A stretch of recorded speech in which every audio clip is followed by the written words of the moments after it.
హరే కృష్ణ హరే కృష్ణ భక్తులందరికీ స్వాగతం. ఈరోజు మన భగవద్గీత క్లాస్లోకి చర్చలోకి మీ అందరికీ నా ధన్యవాదాలు, దండ ప్రణామాలు. హరే కృష్ణ. సో మనము చేరాధ మాధవ్ చేసుకొని మరి క్లాస్ ఈరోజు ఆరంభిద్దామంట. జయ రాధ మాధవ కుంజ బిహారీ गोपी जन वल्लभ गिरिवरधारी. जय राधा माधव कुंज बिहारी गोपी जन वल्लभ गिरिवरधारी. जय राधा माधव कुंज बिहारी गोपी जन वल्लभ गिरिवरधारी. जय राधा माधव कुंज बिहारी गोपी जन वल्लभ गिरिवरधारी. यशोदानंदना ब्रज जनरंजना यमुन तिरवनचारी.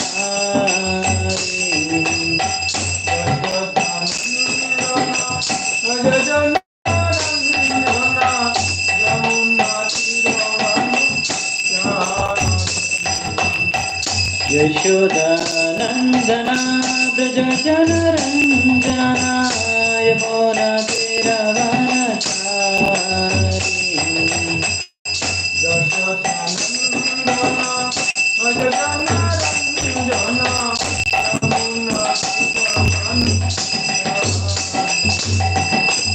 जय राधा माधव कुंज बिहारी गोपी जन वल्लभ गिरिवरधारी.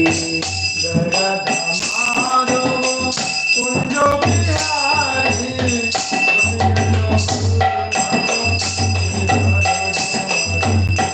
हरे कृष्णा कृष्ण कृष्ण हरे हरे हरे राम राम राम हरे हरे.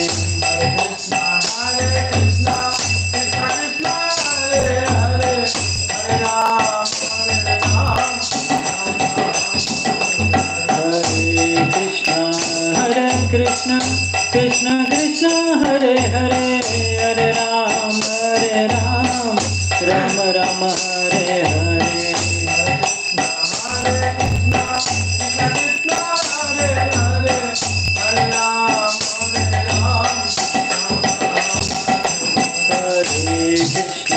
हरे कृष्ण कृष्ण हरे हरे हरे राम राम राम हरे हरे.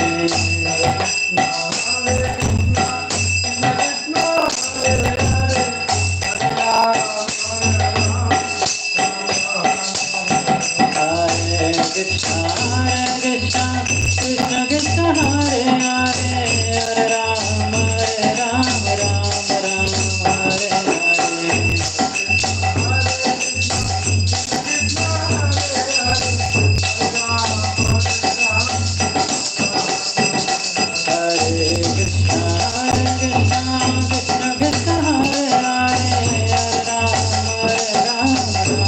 हरे हरे.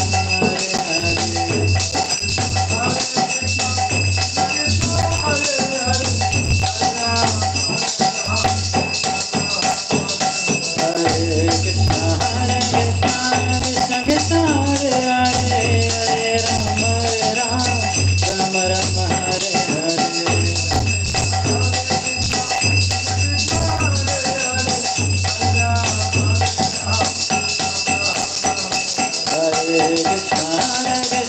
कृष्ण कृष्ण हरे हरे हरे राम राम हरे हरे.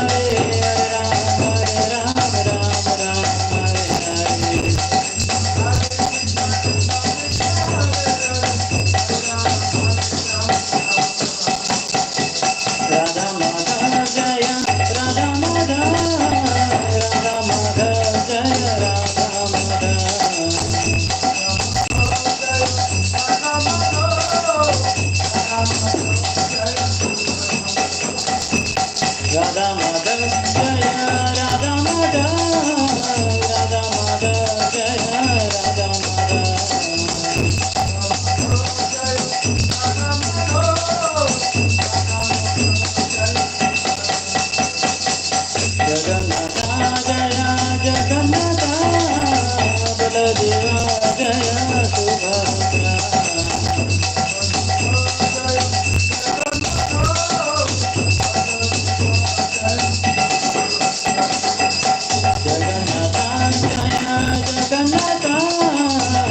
देवा जय सुभद्रा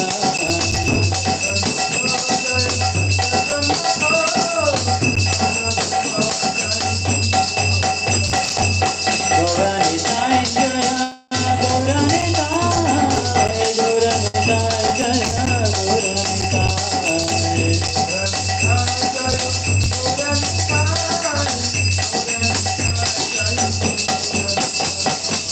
प्रभुपदा जय प्रभुपदा प्रभुपदा जय प्रभुपदा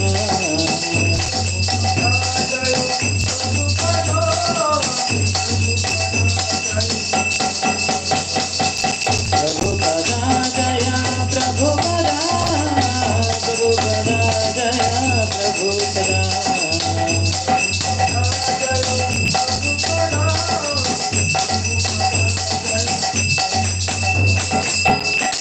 श्रील प्रभुपाद की जय। हरिनाम संकीर्तन की जय। समवेत गौर भक्त वृंद की जय। निताय गौर सीतानाथ प्रेमानंदी हरि हरि बोल।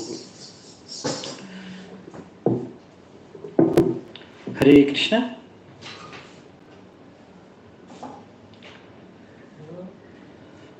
ఇప్పుడు మనము మంగళాచరణ చేసుకున్నామంట.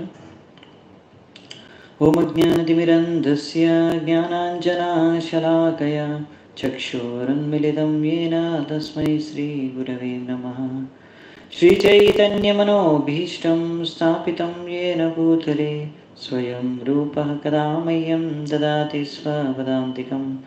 వందేహం శ్రీగురూన్ శ్రీయుతాపదకమలం శ్రీగురూన్ వైష్ణవాంశ్చ श्रीरूपं साग्रजातं सहगणरघुनाथान्वितां तं सजीवं साद्वैतं सावधूतं परिजनसहितं कृष्णचैतन्यदेवं श्रीराधा कृष्णपादान् सहगणललिता श्रीविशाखान्वितांश्च नमः ॐ विष्णुपादाय कृष्णप्रेष्ठाय भूतले श्रीमते भक्तिवेदान्त स्वामिनिति नामिने नमस्ते सारस्वते देवे गौरवाणी प्रचारिणे निर्विशेष शून्यवादी पाश्चात्यदेशतारिणे नमो महावदन्याय कृष्णप्रेमप्रदायते कृष्णाय कृष्णचैतन्या नामिने गौरत्विषे नमः.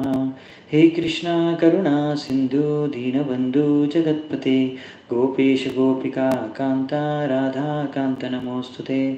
तप्तकाञ्चन गौरांगी राधे वृन्दावनेश्वरी वृषभानुसुते देवी प्रणमामि हरिप्रिये.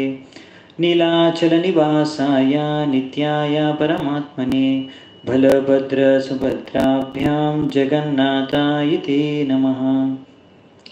वाञ्छाकल्पतरुभ्यश्च कृपासिन्धुभ्य एव च पतितानां पावनेभ्यो वैष्णवेभ्यो नमो नमः. जय श्री कृष्ण चैतन्य प्रभु नित्यानंद श्री अद्वैता गदाधर श्रीवासादि गौरभक्तवृंद. हरे कृष्णा कृष्ण कृष्णा हरे हरे हरे राम राम राम हरे हरे. हरे कृष्ण. అందరికీ ధన్యవాదాలు. సో మనము ఇప్పుడు నిన్న కొన్ని నెట్వర్క్ ఇష్యూ ఇంటర్నెట్ సమస్య వలన మనము పూర్తి చేయలేకపోయాము. జస్ట్ స్టార్ట్ చేసాము, కొన్ని శ్లోకాలు మాత్రమే చర్చించుకున్నాము. ఇది చాలా విస్తృతమైన టాపిక్, ఇంపార్టెంట్ టాపిక్, కానీ మనము మొత్తం చర్చించుకోలేకపోయాము నిన్న. కనుక మనము నిన్నటి నుంచి ఎక్కడైతే వదిలేసామో అంటే కంటిన్యూ చేయలేకపోయామో అక్కడి నుంచే కంటిన్యూ చేద్దామంట. సో మనం నిన్న చూసాము ఎలాగైతే ఒక ఆల్రెడీ ఎవరైతే ఆత్మసంతృప్తిని చెంది ఆత్మారామ అంటే వాళ్ళకి ఏమాత్రం ఇంకా భౌతిక ఆసక్తులు లేకున్నా కానీ వారు కూడా ఈ జడ జగత్తులో ఉన్నప్పుడు, ఈ భౌతిక జగతంలో ఉన్నప్పుడు కృష్ణుడు అంటాడు అందరూ వాళ్ళ యొక్క వర్ణాశ్రమాలు తగ్గట్టుగా వాళ్ళ యొక్క కర్తవ్యాలని నెరవేర్చాలి. ఎలా అంటే నిష్కామ భావనతో. ఎందుకు అంటే మనం ఒక మంచి ఉదాహరణని ప్రస్తుతం చేయడానికి మనము ఈ యొక్క సమాజంలో ఉన్నందుకు ప్రతి ఒక్కరూ ఎవరైతే ఉన్నారో వాళ్ళందరూ ముఖ్యంగా ఎవరైతే లీడర్షిప్, ఒక లీడర్, ఒక నాయకుడు, ఒక నాయకత్వాన్ని వహిస్తున్నారో అలాంటి స్థాయిలో ఉన్నవారు తప్పకుండా ఈ యొక్క విషయాన్ని గుర్తుంచుకొని వారు ఒక మంచి ఉదాహరణని ప్రస్తుతం చేయాలి. అందుకని ఇక్కడ కృష్ణుడు అర్జునుడికి చెప్తున్నాడు, ప్రేరేపిస్తున్నాడు. నువ్వు ఒకవేళ అనుకున్నా కానీ నాకేమాత్రం భౌతికాసక్తి లేదు, నాకేమాత్రం ఈ రాజ్యం, ఈ యొక్క ధనం, ఈ యొక్క సంపత్తి, ఈ యొక్క లోభం నాకు లేదు, అవసరం లేదు అనుకున్నా కానీ నువ్వు నీ కర్తవ్యాన్ని నెరవేర్చాలి. ఎందుకంటే నువ్వు ఒక క్షత్రియుడివి, నువ్వు ఒక రాజువి, ఎంతోమంది నిన్ను అనుసరిస్తారు కనుక నువ్వు ఒక మంచి ఉదాహరణ వ్యక్తం చేయాలి. అందుకని నువ్వు నిష్కామన భావనతో నువ్వు కర్మను చేయి. అదే నిష్కామ కర్మయోగ. అలా నువ్వు నా కోసం చేస్తే అదే నిష్కామ కర్మయోగ, దాన్నే భక్తి యోగా అని కూడా మనం అంటాం. అందుకని సో ఈ విధంగా నువ్వు భక్తి యోగాన్ని చెయ్యి అని ఇక్కడ నిష్కామ కర్మ ద్వారా నువ్వు భక్తి యోగాన్ని చేయొచ్చు అని మనకి కృష్ణుడు అర్జునుడి ద్వారా చెబుతున్నాడు అన్నమాట. సో అలా కృష్ణుడు ఒక ఉదాహరణ ఇచ్చాడు జనకుడిది, మనం నిన్న చూసాము. దాని తర్వాత ఆయన స్వయంగా తన యొక్క ఉదాహరణనే ఇస్తున్నాడు. ఇక్కడ 22 నుంచి నమే పార్థాస్తి కర్తవ్యం త్రిషు లోకేషు కించన నానావాప్తం అవాప్తవ్యం వర్త ఏవ చ కర్మణి. నాకు ముల్లోకాలు ఏ పని లేదు చేయడానికి, అంటే నాకు ఏమీ ఆశించట్లేదు. నేను ముల్లోకాల్లో నాకు ఏమీ దేనిపైన ఆశ లేదు, నాకు ఏదో సాధించాలని కూడా లేదు, నాకు దేని మీద ఆసక్తి లేదు, భౌతిక విషయాల మీద కానీ, భౌతిక వస్తువులు కానీ, భౌతిక ప్రపంచంలో కానీ. అయినా కానీ నేను కూడా ఎందుకు ఇలా నా యొక్క కర్తవ్యాన్ని, నేను ఒక రాజుని, ఒక క్షత్రియుడిని, యాదవ వంశానికి చెందినవాడిని, ద్వారకాధీశుని కనుక నేను కూడా ఒక మంచి ఉదాహరణని ప్రస్తుతం చేయాలి. అందుకోసమని నేను కూడా ఇలా నిష్కామన భావనతో నా కర్తవ్యాలను నెరవేరుస్తున్నాను, నువ్వు కూడా అలాగే చేయాలి. అది మన ఒక కర్తవ్యం. క్షత్రియులు కానీ ఇక్కడ కృష్ణుడు అర్జునుడికి తన ఒక్క ఉదాహరణ చెబుతున్నాడు అనమాట. తో ఈ విషయం మనం భాగవతంలో చూస్తాం అన్నమాట. భాగవతంలో కృష్ణుడు స్వయంగా 16,108 రాజమహల్లు భవనాల్లో ఆయన నివసించేవాడు. ప్రతి ఒక్క భవనంలో కృష్ణుడు అన్ని ఫామ్స్లో అంటే అవతారం తీసుకునేవాడు. ఒక కృష్ణుడే ఏం చేసేవాడంటే, ఒక కృష్ణుడు 16,108 కృష్ణులుగా మారి ఒక్కొక్క కృష్ణుడు ఒక్కొక్క భవనానికి వెళ్ళేవారు అనమాట. సో ప్రతి ఒక్క రాణి అనుకునేది కృష్ణుడు నాతో పాటే ఉంటున్నాడు. అలా ప్రతి ఒక్క ఫ్యామిలీ, ఒక రాణి, ఒక పిల్లలు, వాళ్ళందరూ కూడా కృష్ణుడు నాతో. అలా ఆయన ప్రతి ఒక్క భవనంలో వివిధ రకాల కర్మలు ఏవైతే గృహస్థాశ్రమంలో ఉండే ఒక రాజుగా, క్షత్రియుడిగా ఏవైతే కర్తవ్యాలు ఉన్నాయో, ధర్మాలు ఉన్నాయో అవన్నీ నిర్వహించాడనమాట.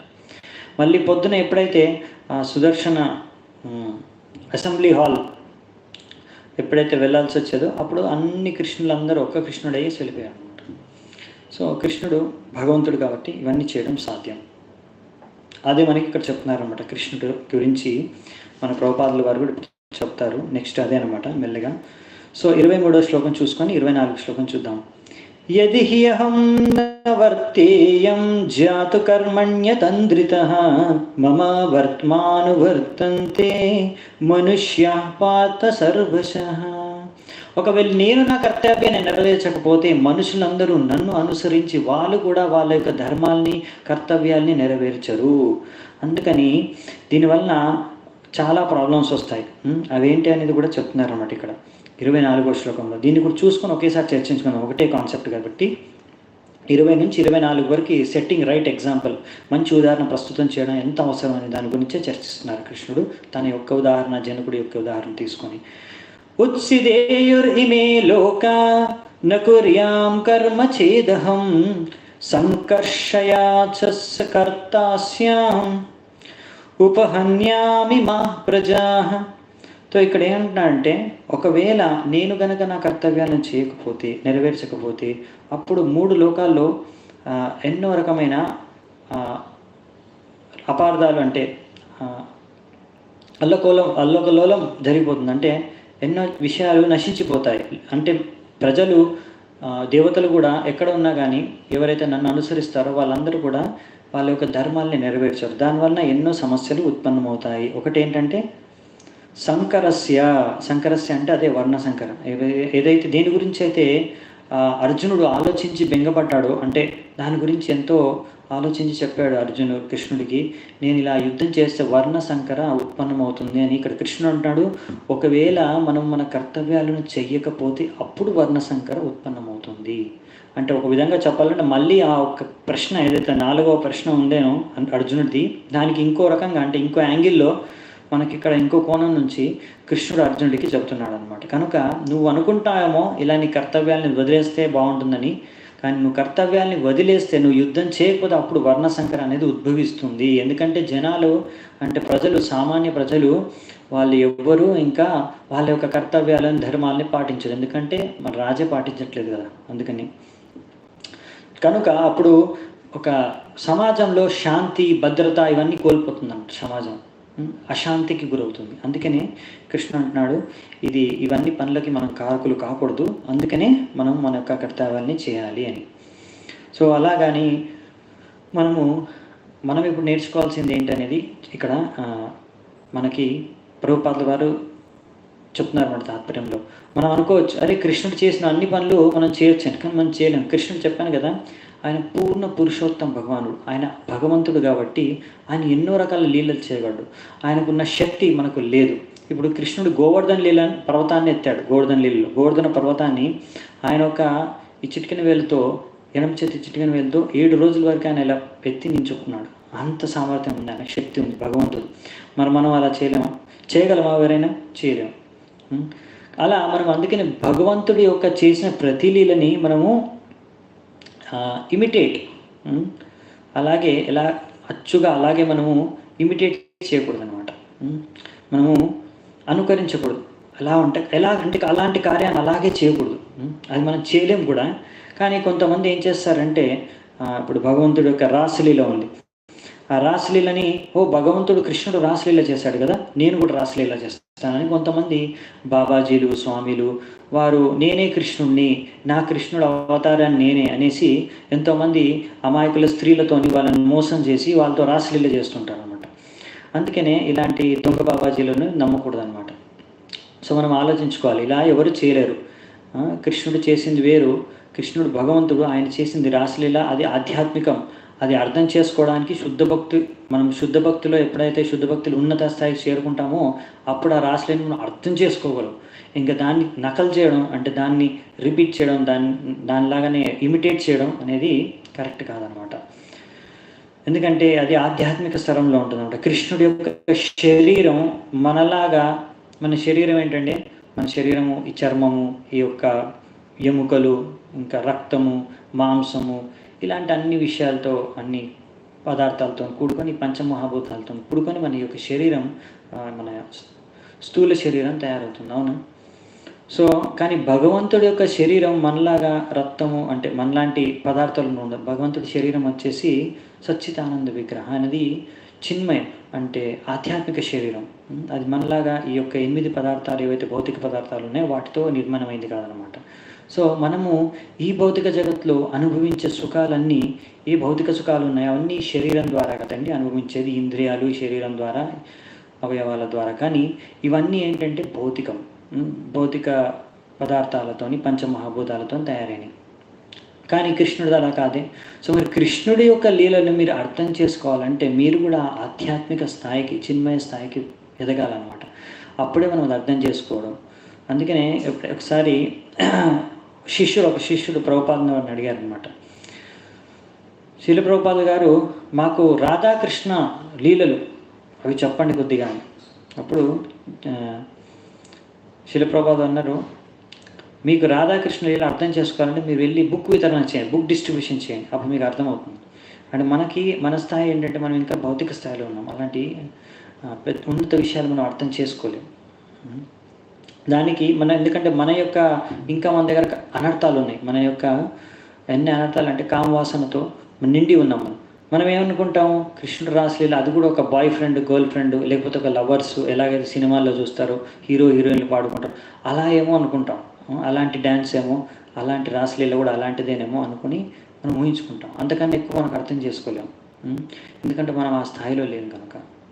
అక్కడ కృష్ణుడికి ఉన్న శరీరం వచ్చేసి అది చిన్మయ శరీరం, ఆధ్యాత్మిక శరీరం. అలాగే అక్కడ ఉన్న గోపికులు అందరూ కూడా ఆధ్యాత్మిక శరీరం. మరి ఇలాంటి శరీరాలు లేనప్పుడు మనం ఊహించుకుంటాం, మనకున్న అర్థమయ్యే భౌతిక సుఖం అక్కడ లేదండి. మరి ఇక్కడ ఏముందండి? ఆధ్యాత్మిక సుఖం. అదేంటి? అది మనం అర్థం చేసుకోలేం ఇప్పుడు పరిస్థితుల్లో. అందుకే ఇంకొకసారి ఎప్పుడో ఒక సందర్భంలో ఒక శిష్యుడు ప్రభుపాదుని అడిగితే, నాకైతే యోగ్యత లేదు చెప్పడానికి, నీకుందేమో యోగ్యత వినడానికి అని అన్నాడు అనమాట. అంటే చెప్పేది ఏంటంటే, నాకే నేను యోగ్యత లేదనుకుంటున్నాను. శీల ప్రభుపాద వారి శుద్ధ భక్తులు మరి, కానీ కొంతమంది ఏమనుకుంటారంటే మాకు యోగ్యత ఉందో అనుకుంటారు అనమాట. సో ఇది చాలా ఇలాంటి బాగా భగవంతుడు చేసిన కార్యాలని జనాలు తప్పుగా అర్థం చేసుకోవడం, లేకపోతే దాన్ని అడ్డుగా పెట్టుకొని వారు కూడా అలాంటి కార్యాలు భౌతికంగా వాళ్ళ యొక్క కామవాసను నెరవేర్చుకోవడానికి చేస్తూ ఉంటారు అనమాట. ఇది సరికాదు. ఒకవేళ ఎవరైనా రాసలీల చేస్తే వాళ్ళకి అడగండి, మీరు గోవర్ధన లీల ఎందుకు చేయట్లేదండి? ఓన్లీ రాసలీల ఎందుకు చేస్తున్నారు? మీరు గోవర్ధన లీల కూడా చేయండి, అప్పుడు తర్వాత రాసలీల చేద్దురులేండి. ఎందుకంటే కృష్ణుడు ముందు గోవర్ధన లీల కూడా చేశాడు కదా, ఇంకా ఎన్నో లీలలు చేశాడు, ఎంతో రాక్షసుల్ని చంపేశాడు. మరి మీరు ఏం చేయట్లేదండి? సో అందుకనే మనము ఇలాంటి వాళ్ళని నమ్మకూడదు, ఇంకా ఇలాంటి పనులు మనం కూడా చేయకూడదు. ఇలా ఎవరైతే భగవంతుడి లెవెల్లో ఉంటారో, గుణావతారాలు, శక్తావేశ అవతారాలు చెప్పుకున్నాం కదా, వీళ్ళన్నీ ఎన్నో రకాల అవతారాలు. సో వీళ్ళు చేసే పనులు, శుద్ధ భక్తులు కూడా అసాధారణమైన పనులు, అద్భుతమైన పనులు చేయగలరు. అవన్నీ మనం చేయలేము. ఎలాగైతే ఇంకో ఉదాహరణ ఇచ్చాడు ఇక్కడ మన ప్రభుపాదుల వారు, ఇంకొక ఉదాహరణ ఇచ్చారు. భగవంతుడు శివుడు ఒకసారి మన సముద్రమంతనం అయినప్పుడు, అది మనం భాగవతంలో విస్తృత రూపంలో చదువుకుంటాము. సముద్రమంతనం అయినప్పుడు అందులో నుంచి విషం, కాలకూట విషం, అన్నిటికన్నా ముందు వచ్చింది ఫస్ట్ కాలకూట విషం. ఆ విషం ఎంత భయంకరం అంటే, ఆ విషం గనక ఈ యొక్క భౌతిక ప్రపంచంలో గనక బయట వచ్చేస్తే అందరు చనిపోతారు అనమాట. అది ఎంత పవర్ఫుల్ అనమాట, చాలా శక్తివంతమైన విషయం, అందరినీ చంపేయగలదు, అన్ని ప్రాణుల్ని. అలాంటి విషయాన్ని అందరి పట్ల దయదలిచి శివుడు ఆయన మన చేతిలో అంత విషయాన్ని కాన్సన్ట్రేట్ చేసుకొని ఆ విషయాన్ని తాగేస్తాడు అనమాట. అందుకే విషయం ఇక్కడ వరకే వెళ్తుంది, లోపల వరకు వెళ్ళదు, ఇక్కడ వరకే. అందుకే ఆయన ఒక కంఠం నీల రంగులో మారిపోతుంది, అందుకే నీలకంఠ అంటారు ఆయన. సో అది శివుడు, గుణావతారమైన శివుడు కానీ అలా కృష్ణుడు, అలాంటి పనులు, అలాంటి మహానుభావులు అంటే భగవంతుడు, ఆయన ఒక రకరకాల అవతారాలు, శుద్ధ భక్తులు ఎన్నో రకమైన అసాధారణ లీలలు చేస్తారు. అవి మనము దాన్ని చేయలేము, అలాంటి లీలలు మనం చేయలేము. అలాంటి చేయనప్పుడు రాసలీల మంత్రం ఎందుకు చేస్తారండి జనాలు? చాలా ఇంట్రెస్ట్, అందరూ క్వశ్చన్లు అడుగుతారు రాసలీల గురించి, వెంటనే క్వశ్చన్ అడుగుతారు. ఎవరైనా ఇలా అడిగారనుకోండి రాసలీల గురించి క్వశ్చను, లేకపోతే కృష్ణుడు ఎందుకు 16,108 మందిని పెళ్లి చేసుకున్నారు, ఒక్కరినే పెళ్లి చేసుకోవచ్చు కదా అని. అయితే మీరు ఒకటి అడగచ్చు, వాళ్ళకి సమాధానం ఇవ్వచ్చు. మనము ఎన్నో విధాల సమాధానం ఇచ్చు, మా శాస్త్రాల్లో అన్నిటికీ సమాధానాలు ఉన్నాయి. కానీ మీరు అడగచ్చు కూడా, కృష్ణుడు ఎన్నో ఇంకా లీలలు కూడా చేశాడు, భగవద్గీత కూడా చెప్పాడు, అది కూడా ఒక లీల. మరి ఆ లీల గురించి మీరు అడగట్లేదు, భగవద్గీత గురించి అడగట్లేదు అనుకో, కృష్ణుడు ఏం చెప్పాడు భగవద్గీతలో అని? ఓన్లీ మీకు రాసలీల మీద కృష్ణుడు ఎందుకు 16,000 మందిని పెళ్లి చేసుకున్నాడు ఇవే కావాలా మీకు అంటే, మీరు అడగచ్చు. మీ యొక్క దృష్టి ఎలా ఉందో, మీ యొక్క చేతన ఎలా ఉందో మీరు అడిగే ప్రశ్నల ద్వారా అర్థమవుతుంది మాకు. అయినా మీకు ఆన్సర్లు చెప్తాం మేము. ఎందుకంటే అక్కడ మనం చదువుకుంటాం కృష్ణ బుక్లో కూడా ఉంది, భాగవతంలో కూడా ఉంది. 16,000 మందిని ఆయన ఖైదీ చేసేస్తే రాక్షసుడు, తర్వాత ఆయన చంపిన తర్వాత, నరకాసురుని చంపిన తర్వాత, అప్పుడు అక్కడ 16,000 మంది ఖైదీగా ఉన్న అందరూ అంటే వారంతా యువ కన్యలు అనమాట. మహారాజు, రకరకాల రాజ్యాల నుంచి వచ్చిన కన్యలు, వాళ్ళందరూ వేడుకుంటారు కృష్ణుడిని. ఇప్పుడు వాళ్ళందరూ కృష్ణుడి పట్ల ఆకర్షితులు కూడా అవుతారు. ఎందుకంటే కృష్ణుడు మదనమోహన్, ఆయన అందరికన్నా సర్వాకర్షణీయుడు కనుక అందరూ ఆయన పట్ల ఆకర్షితులు కూడా అవుతారు. కానీ వాళ్ళు మెయిన్గా వేడుకునేది ఏంటంటే, మేము బయటకి ఇప్పుడు మీరు మమ్మల్ని వదిలినా కానీ, మమ్మల్ని ముక్తులు చేసినా కానీ మమ్మల్ని ఎవరు పెళ్లి చేసుకోరు. ఎందుకంటే ఇన్ని రోజులు మనం ఇక్కడ ఖైదీగా ఉన్నాం కదా, ఇన్ని రోజులు ఇలా మనం ఖైదీగా ఉన్నప్పుడు ఎవరు మమ్మల్ని పెళ్లి చేసుకోరు. కాబట్టి మీరే మాకు దిక్కు, మీరే మమ్మల్ని రక్షించాలి, మీరే మమ్మల్ని పెళ్లి చేసుకోవాలని చెప్తారనమాట, వివాహం ఆడాలి. సో అందుకనే కృష్ణుడు అంతమందిని వివాహం చేసుకుంటారు.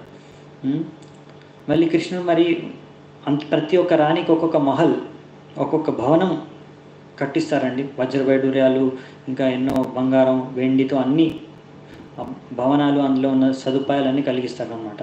అది మీరు ద్వారకాలో ఎలా ఆయన కట్టారనేది మీరు భాగవతంలో చదువుకుంటే మీకు అర్థమవుతుంది.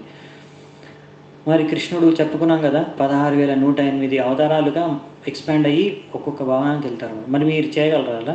మీరు చేయగలిగితే మీరు 16,000 మందిని పెళ్లి చేసుకోండి. సో కృష్ణుడికి గురించి ప్రశ్నలు అడిగే ముందు మనము ఆయన యొక్క, అందుకనే మనం గొప్పతనాన్ని, ఆయన యొక్క భగవంతుడాన్ని ఎలా అనేది అర్థం చేసుకోవాలి ముందు. అందుకనే మనం భాగవతంలో కూడా ముందు 9 స్కందాలను చదివేది అదే. దాని ద్వారా మనకు అర్థమయ్యేదంటే కృష్ణుడు ఎంత గొప్ప అంటే, ఆయనకు ఎన్ని అవతారాలు ఎత్తుతాడు, ఎన్ని కార్యాలు చేస్తాడు, ఎలా ఆయన భగవంతుడు, ఆయన మనలాగా కాదు అని. తర్వాత అప్పుడు మనం ఆయన యొక్క ఇంకా మధుర లీలలు, దివ్య లీలలు ఇంకా అర్థం చేసుకోవచ్చు అనమాట. కాబట్టి ఇక్కడ మనము కృష్ణుడు, ఎందుకంటే ఆయన ప్రతి ఒక్క శక్తిని ప్రదర్శిస్తాడు అలా అనమాట. సో అన్ని రకాల లీలలు నేను చేస్తాడు. కానీ ఆయన కూడా అన్ని ఒక క్షత్రియుడిగా ఎప్పుడైతే మన ద్వారకాలో కానీ, ఇక్కడ మన హస్తినాపూర్లో కానీ, ఇక్కడ మన మథురలో కానీ ఉన్నప్పుడు మాత్రం ఆయన అన్ని ఏవైతే క్షత్రియ ధర్మాలు ఉన్నాయో అన్నీ పాటించాడు. దానికన్నా ముందు ఆయన బృందావనంలో ఉన్నప్పుడు చిన్న పిల్లవాడు, అంటే వయస్సుతో మీరు పోలిస్తే భగవంతుడు పుట్టినప్పటి నుంచి భగవంతుడే అండి. పూతనని చంపేశాడు చిన్నగా ఉన్నప్పుడే, అంటే పాపగా ఉన్నప్పుడే. కనుక కృష్ణుడు పవర్లో ఎప్పుడు వేరే అవ్వదు. చిన్న పాపగా ఉన్నప్పుడు భగవంతుడు ఎంత శక్తి ఉంటుందో అంత ఫుల్ శక్తి ఉంటుంది. కానీ మీరు చూస్తే ఏవైతే బృందావన లీలలు ఉన్నాయో వాటి గురించి చాలామంది ప్రశ్నిస్తారు. ఆయన బృందావన కృష్ణుడు. సో బృందావనంలో ఎలా ఉంటాడో ఆధ్యాత్మిక జగతంలో గోలోక బృందావనంలో అలాగే వ్యవహరిస్తాడనమాట. చెప్పాం కదా, ఆయన కృష్ణుడు అంటే బృందావనంలో కృష్ణుడు అంటే కృష్ణుడు ఇంట్లో ఉన్నప్పుడు, ఇంకా మళ్ళీ వాసుదేవ కృష్ణుడు ఎక్కడైతే ఇప్పుడు వస్తున్నారో ఇంకా ఆన్ డ్యూటీ వచ్చేస్తారు. కాబట్టి మళ్ళీ ఇప్పుడు ఇక్కడ ఎప్పుడైతే హస్తినాపూర్లో, మథుర, ద్వారకాలో ఉంటారో ఆయన అన్ని నియమాలు కూడా క్షత్రియ ధర్మాలన్నింటినీ పాటిస్తారనమాట. సో ఆ విషయం కూడా మనం అర్థం చేసుకోవాలి.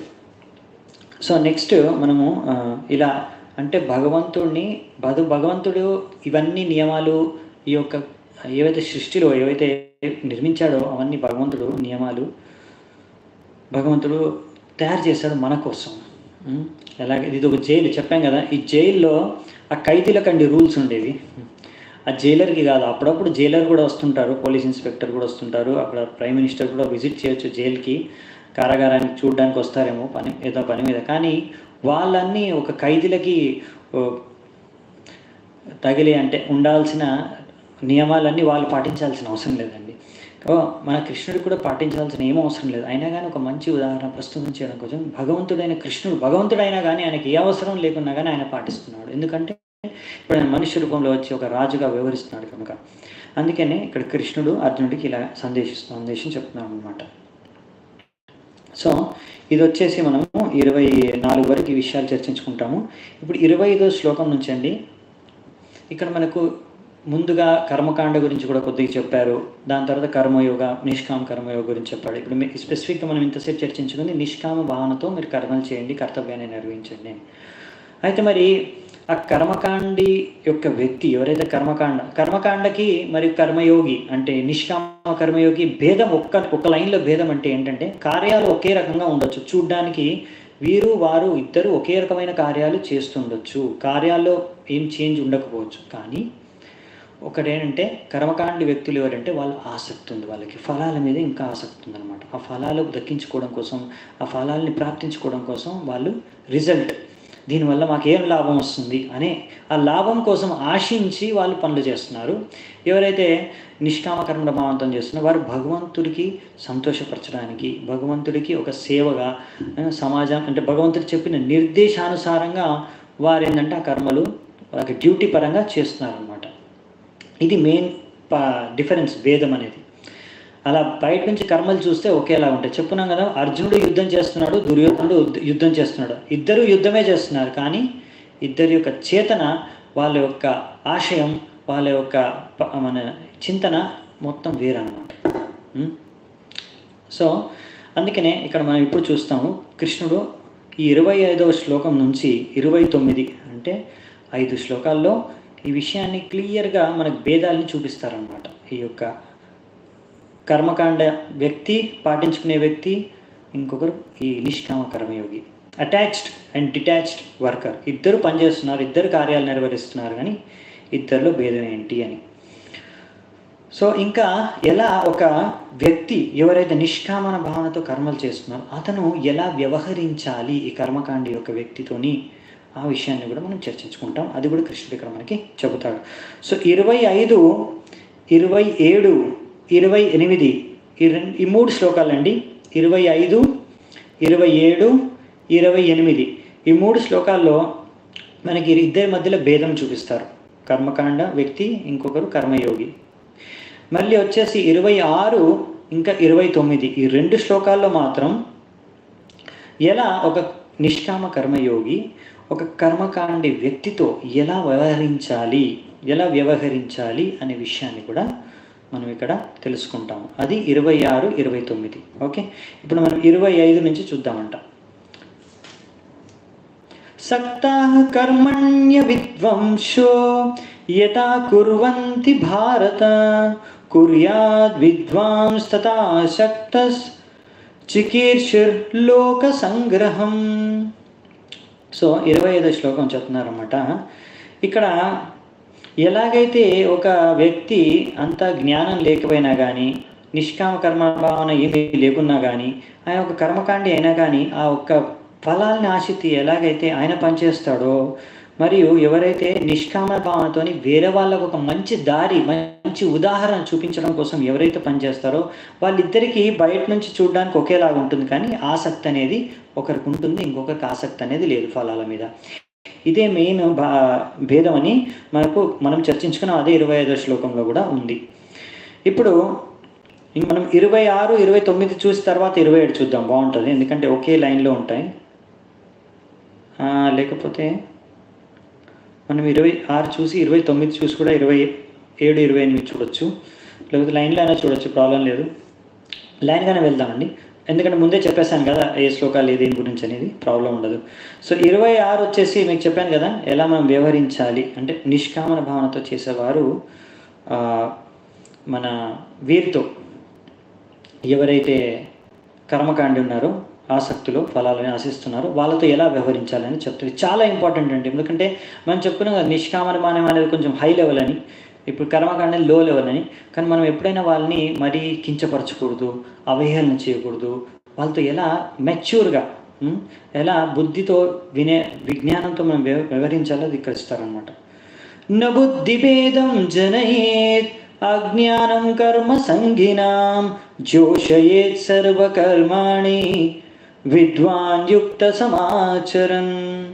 సో ఇక్కడ ఏం చెప్తున్నారంటే, వీరు ఎంతో అంటే మన అజ్ఞానంతో, అంటే వీళ్ళకు భక్తి ఇవన్నీ అంత పెద్ద జ్ఞానం లేదు. వాళ్ళ మెయిన్ ఏంటంటే మాకు ఈ లాభం వస్తుంది, ఈ ఆశ ఉంది, ఈ భౌతిక ఆసక్తులు ఉన్నాయి, దీని ద్వారా నా యొక్క ఆశయాల్ని, నా యొక్క ఆసక్తుల్ని నెరవేర్చుకోగలను అని ఒకే ఒక్క అక్షరంతో వాళ్ళు ఆ పని చేస్తున్నారు.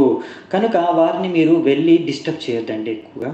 అంటే వాళ్ళని మీరు వెళ్ళేసి ఇది వేస్ట్, నువ్వు చేసేది వేస్ట్, నువ్వు దేనికి పనికిరావు, ఇదంతా నువ్వు ఒక మూర్ఖ వ్యక్తివి, అలా వాళ్ళని అంటే చెప్పేసి ఇంకా వాళ్ళని తిట్టేయడం, లేకపోతే వాళ్ళని అవహేళన చేయడం, అపమానించడం, అంటే ఇది చేయడం మంచిది కాదనమాట.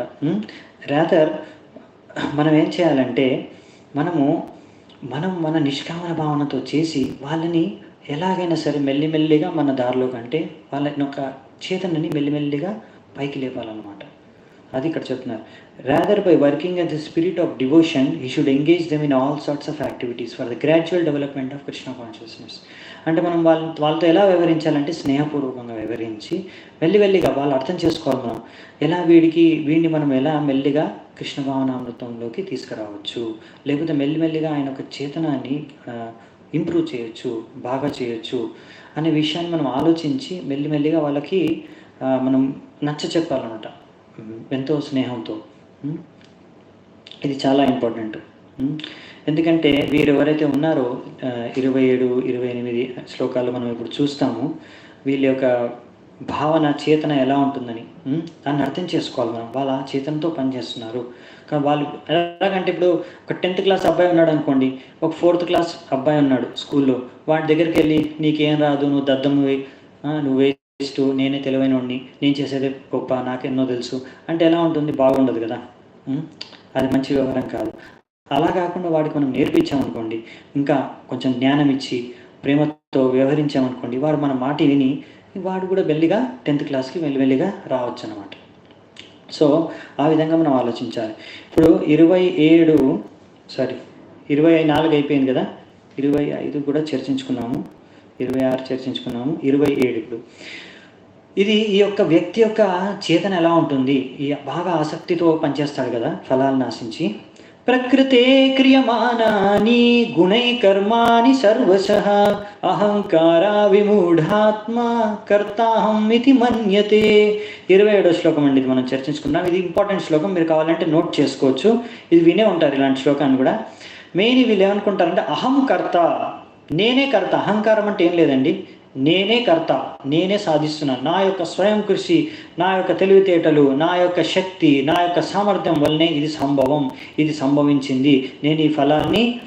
వాళ్ళ మెయిన్ ఏంటంటే అసలు ఇక్కడ ఒక మెయిన్ అజ్ఞానం అని ఎందుకు అంటారంటే వాళ్ళు అనుకుంటారు నేను ఒక్కడనే కారకుడిని, నాకు వచ్చిన ఫలం ఏదైతే నేను ఇప్పుడు ఎంతో కష్టపడి నాకు ఈ ఒక లాభం వచ్చింది కనుక దీన్ని అనుభవించడానికి నాకు పూర్తి హక్కు ఉంది కనుక నేనే అనుభవిస్తాను, వేరెవరికి హక్కు లేదు, మీకేంటి ప్రాబ్లము, నేను కష్టపడి నేను సంపాదించుకొని నేను తింటే నేను ఎంజాయ్ చేస్తే మీకేంటి ప్రాబ్లం, మీకేంటి సమస్య అంటారు కదా జనాలు. ఎందుకంటే వాళ్ళు అర్థం చేసుకోవట్లేదు. వాళ్ళు ఏమనుకుంటున్నారంటే అహంకర్త, ఈ యొక్క ప్రకృతి 3 గుణాల యొక్క ప్రభావం వలన వీళ్ళు ఇలా ఆలోచిస్తారంట. ఓకే, కరెంట్ పోయింది, సో నో ప్రాబ్లం. సో వీళ్ళు ఈ విధంగా ఆలోచిస్తారంట. సో ప్రకృతే క్రియమానాని గుణైకర్మాని సర్వశ అహంకార విమూఢాత్మ, వీళ్ళు విమూఢాత్మ మూర్ఖులు. కానీ ఎందుకంటే ఇలా ఎందుకు కర్తాహం ఇది మన్యతే, నేనే కర్త అని అనుకుంటున్నారు, అందుకే వీళ్ళని అహంకారం ఎక్కువ ఉందంటారు వీళ్ళని. సో ఇప్పుడు వీళ్ళకి జ్ఞానం లేదనమాట. ఏం జ్ఞానం అంటే ఇక్కడ నేను ఒక్కడనే కర్త కాదు, ఇక్కడ ఎన్నో 5 ఫ్యాక్టర్స్ ఉంటాయండి, మొత్తం 5 ఫ్యాక్టర్స్ ఉంటాయి. మనం ముందు చదువుకుంటాం భగవద్గీతలో, అప్పుడు మళ్ళీ చర్చించుకుంటున్నాము. కానీ అన్నిటికన్నా ముఖ్యమైన ఫ్యాక్టర్ అంటే ముఖ్యమైన కారణం ఎవరంటే కర్త అనేది భగవంతుడు అండి. భగవంతుడి యొక్క పర్మిషన్, శాంక్షన్, అనుమతి, భగవంతుడి యొక్క అనుమతి లేనిది ఏమీ జరగదండి ఈ మొత్తం ప్రపంచంలో. మీరు ఎంత కష్టపడ్డా కానీ భగవంతుడి అనుమతి ఇవ్వకపోతే మాత్రం అది ఫలం మీకు దక్కదు. అందుకని చూడండి, ఎవరైతే ఇలాంటి ఫిలాసఫీని ఫాలో అవుతారో, నేనే కర్త, నేను ఇంకా ఏ భగవంతుడు లేడు, ఏ భగవంతుడిని పూజించాల్సిన అవసరం లేదు, మీరు కష్టపడండి ఏదైనా సాధించవచ్చు, అలా కొంతమంది ఉపన్యాసాలు కూడా ఇస్తుంటారు అన్నమాట. వర్క్ ఈజ్ వర్షిప్, మనమే ఏదంటే అది సాధించవచ్చు, మనం ఏది సాధించాలనుకుంటే సాధించవచ్చు, మీరు ఓన్లీ అనుకోవడమే లేటు, ఇలా చాలా ఉపన్యాసాలు ఇస్తుంటారు. కానీ అలాంటి వాళ్ళు కూడా ఎప్పుడో అప్పుడు ఎంత కష్టపడ్డా కానీ ఒక్కొక్కసారి ఫలం రాదండి, ఫెయిల్ అయిపోతారనమాట. అప్పుడు ఎంతో ట్రై చేసినా కానీ ఫెయిల్ అయిపోతారు. అప్పుడు వాళ్ళకి అర్థం కాదు, ఏంటి నేను ఎంత కష్టపడ్డా కానీ నాకు ఫలం లభించట్లేదు ఏంటి, ఎన్నిసార్లు ట్రై చేసినా కానీ. వాళ్ళకి ఇంకా పిచ్చెక్కిపోతుంది అనమాట, అర్థం కాక. అదే ఇప్పుడు మన భక్తులు అనుకోండి, వెంటనే అర్థం చేసుకుంటారు, ఓకే భగవంతుడికి ఈ భగవంతుడు అనుమతి లేదు, అందుకే మనకి ఇది దక్కలేదు. ఓకే, భగవంతుడి మనకి ఏది కావాలో మనకు అది ఇస్తాడు. ఎందుకంటే భగవంతుడు మన శ్రేయోభిలాషి పరమపిత. ఎలాగైతే ఒక తండ్రి తన బిడ్డకి ఏం కావాలో అది ఆయన అడగకున్నా కానీ, బిడ్డ అడగకున్నా కానీ తండ్రి ఇచ్చేస్తాడు, అవునా? బిడ్డకు అడగాల్సి వస్తుందా?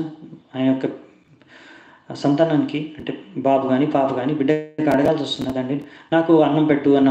అవసరం లేదు, తండ్రికి ఏది కావాలో అన్నీ సమకూరుస్తాడు. అలాగే భగవంతుడు ఎవరైతే తన యొక్క సంతానం ఉన్నారో అందరికీ భగవంతుడు ఏది కావాలో అది ఇస్తారనమాట. సో అందుకనే అది అర్థం చేసుకొని మనం అనుకుంటాం, ఓకే ఇది మనకి ఇవ్వలేదు భగవంతుడు, మనం ట్రై చేసాము కానీ దక్కలేదు, పర్వాలేదు, అంటే భగవంతుడి యొక్క దీనికి ఇష్టం, భగవంతుడు అంటే దీనికి భగవంతుడి అనుమతి దీనికి లేదు అని అర్థం చేసుకొని, భగవంతుడి యొక్క ప్లాన్ వేరే ఏమైనా ఉండొచ్చు మన కోసం అని అర్థం చేసుకొని వెయిట్ చేస్తాము, లేకపోతే ఇంకో మార్గాన్ని అనుసరిస్తాము, లేకపోతే మన యొక్క సీనియర్స్ని వైష్ణవుల్ని కన్సల్ట్ చేస్తాం, ఇలా అయ్యింది మరి ఏం చేయను, అదే సరే వాళ్ళు ఇంకొక డైరెక్షన్ ఇస్తారు, ఇలా చేయకు నువ్వు ఇలా చేయను. సో కానీ వాళ్ళకి ఏంటంటే ఇప్పుడు ఎవరైతే ఈ భగవంతుడిని నమ్మరో, నేనే కర్త అనుకుంటారు, నేనే చేసింది నా వల్లనే అంత సాధ్యం అనుకుంటారో, సో వాళ్ళతో సమస్య ఏంటంటే ఇలా వాళ్ళు ఫెయిల్ అయినప్పుడు జీవితంలో, సక్సెస్ అయినప్పుడు ప్రాబ్లం లేదండి, విజయవంతమైనప్పుడు ఇంకా ఆకాశానికి ఎగిరిపోతారు. కానీ ఎప్పుడైతే ఫెయిల్ అయిపోతారో అప్పుడు ఎంతో డిప్రెషన్కి లోన్ అవుతారనమాట, ఫ్రస్ట్రేషన్ అయిపోతుంది, ఆత్మహత్య కూడా చేసేసుకుంటారు ఒక్కొక్కసారి. అందుకే చూస్తారు కొంతమంది సెలబ్రిటీలు కూడా అప్పుడప్పుడు నేను నా గత 2 నెలలు డిప్రెషన్లో వెళ్ళిపోయానని చెప్తుంటారు, అదేదో గొప్ప పనిగా. అదో గొప్పతనంగా. ఎందుకు వెళ్ళారు డిప్రెషన్‌కి? ఎందుకంటే మీకు భగవంతుడి మీద నమ్మకం కానీ, శ్రద్ధ కానీ, భక్తి కానీ లేదు కనుక. సో ఇది ఒక్క సెకండ్ అండి, నేను విండో ఓపెన్ చేసి వస్తాను. సో దట్ లైట్ మనకు కొద్దిగా వస్తుంది.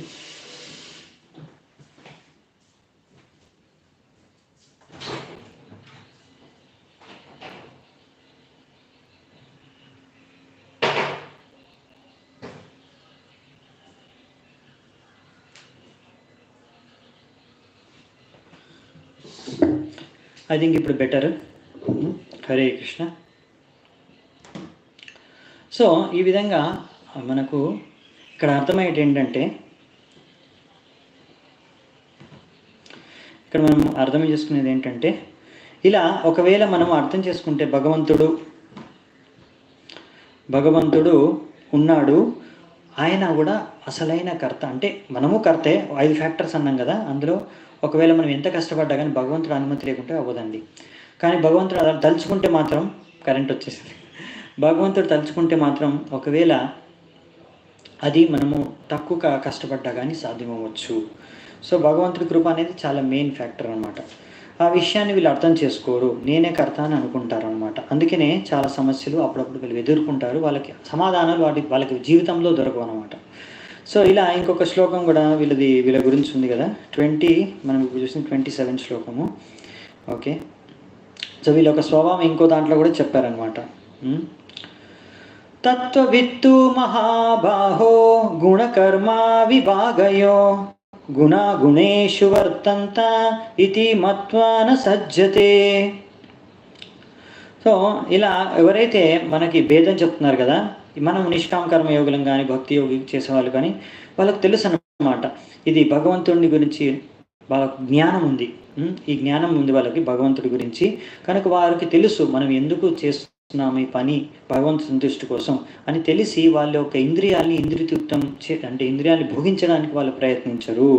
ఇదే మెయిన్ పార్థక్యం, అంటే మెయిన్ డిఫరెన్స్, మెయిన్ భేదం అనమాట మనకి. అంటే అది నిష్కామ కర్మయోగులు మరియు కర్మకాండి వాళ్ళకి ఈ భేదాన్ని ఇక్కడ మనకి చెబుతున్నారనమాట.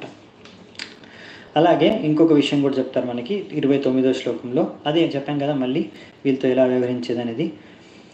ప్రకృతేర్గుణ సమ్మూఢ సజ్జంతే గుణకర్మసు తాన కృత్స్న విదో మందాన్ కృత్స్న విన్న విచాలయేత్. సో ఇలా ఏంటంటే వీళ్ళు మొత్తానికి ఈ ప్రకృతి యొక్క 3 గుణాల ప్రభావాల వల్ల అంధకారంలో అంటే అజ్ఞానంలో వీళ్ళన్ని కార్యాలు చేస్తూ ఎంతో ఆ ఫలాన్ని ఆశించి జీవిస్తారనమాట. కనుక మనం ఎప్పుడైనా సరే వారిని అలా డిస్టర్బ్ చేయకూడదు అనమాట. ఇక్కడ మనకి కృష్ణుడు చెప్తున్నాడు ఇలా. సో ఇలాంటి వాళ్ళకి ఎలాగో అజ్ఞానులు, వీళ్ళని వెళ్ళి మీరు డిస్టర్బ్ చేయకండి, ఎందుకంటే మీరు అన్నారనుకోండి మీరు ఫలాలను ఆశించకండి అని, వాళ్ళు ఏమంటారు, వాళ్ళు వినరు మీ మాట. అందుకనే వాళ్ళని డిస్టర్బ్ చేయకండి, వాళ్ళని వదిలేయండి అని. సో మన ప్రభుపాదులు వారు రాస్తారు ఇక్కడ మన ఆచార్యులు. కానీ భక్తులు ఎంత కృపా దయామయులు అంటే భగవంతుడు కన్నా భక్తుడు ఎక్కువ దయామయులు. అందుకే చైతన్య మహాప్రభు భక్తావతారం, భక్తుడు అవతారంగా వచ్చి ఆయన ఏం చేశారు, దయని కృపని ఫ్రీగా అందరికీ పనిచేశారనమాట అలా. సో అందుకే ఇక్కడ చెప్తున్నారనమాట ఈ విషయాన్ని. సో మన భక్తులు మాత్రం ట్రై చేస్తారనమాట. అంటే మనము ట్రై చేయొచ్చు, ఎందుకంటే మనకు తెలియదు. ఇక్కడ ప్రభుపాదులు వారు అంటున్నారు, ఒక్కొక్కసారి కొంతమంది మంచి సుకృతి కలిగిన వాళ్ళు ఉండొచ్చు, మంచి పుణ్యాతులు ఉండొచ్చు, వాళ్ళకి తెలియక అజ్ఞానంతో ఇలా వ్యవహరిస్తుండొచ్చు, ఫలాలకు ఆశించి భోగించి జీవితాన్ని గడుపుతుండొచ్చు. వాళ్ళకి ఒక జీవిత ఆశం తెలియదు, ఎవరు చెప్పలేదు. అందుకనే మనము ఒక ట్రై చేయొచ్చు అనమాట ఫస్ట్ టైం. కొంతమంది వింటారు మన మాట, వినేసి వాళ్ళు కూడా భక్తి మార్గానికి రావచ్చు. అలాంటి వాళ్ళని మనము భక్తిలోకి తీసుకొని రావచ్చు. కానీ కొంతమంది వినరు, వాళ్ళని మనం వదిలేయాలి. ఇంకా కృష్ణుడు చెప్పినట్టుగా వాళ్ళని ఏం డిస్టర్బ్ చేయకుండా మీరు ఎలా చేసుకుంటారో అలా చేసుకుని వదిలేసి కానీ మనం ట్రై చేయొచ్చు. చెప్పాను కదా ముందు కూడా కృష్ణుడు చెప్పాడు, మీరు మన తెలివితో వాళ్ళని మెల్లిమెల్లిగా ఎలాగో అలాగా ఇండైరెక్ట్గా కూడా భక్తిలోకి సేవలోకి మనము వాళ్ళని ఇంక్లూడ్ చేయొచ్చు. ఎలాగైతే నాస్తికులు ఉన్నా సరే మీరు ప్రసాదం పంచారనుకోండి, వాళ్ళు స్వీకరిస్తారు. వాళ్ళు దాన్ని స్వీకరించారనుకోండి, అది కూడా అదొక సేవ. అంటే భక్తి ప్రసాదాన్ని స్వీకరించడం కూడా అదొక భక్తిలో ఒక అంగం కనుక దాని ద్వారా కూడా వాళ్ళు కొంచెం ప్రగతి సాధించవచ్చు. దర్శనానికి పిలిచారనుకో, తీసుకెళ్ళారనుకోండి ఫెస్టివల్కి, ఉత్సవాలకి, మందిరానికి, సో వాళ్ళు రావచ్చు, వాళ్ళకి నచ్చవచ్చు దర్శనం, కీర్తనం. అలా ఏది వాళ్ళకి అనుకూలంగా వాళ్ళు నచ్చుతుందో అది కూడా మీరు వాళ్ళకి ఇచ్చి దాని ద్వారా కూడా మెల్లిగా వాళ్ళని భక్తులుగా మార్చొచ్చు. సో దానికి మనము కొంచెం తెలివి ఉపయోగించాలన్నమాట.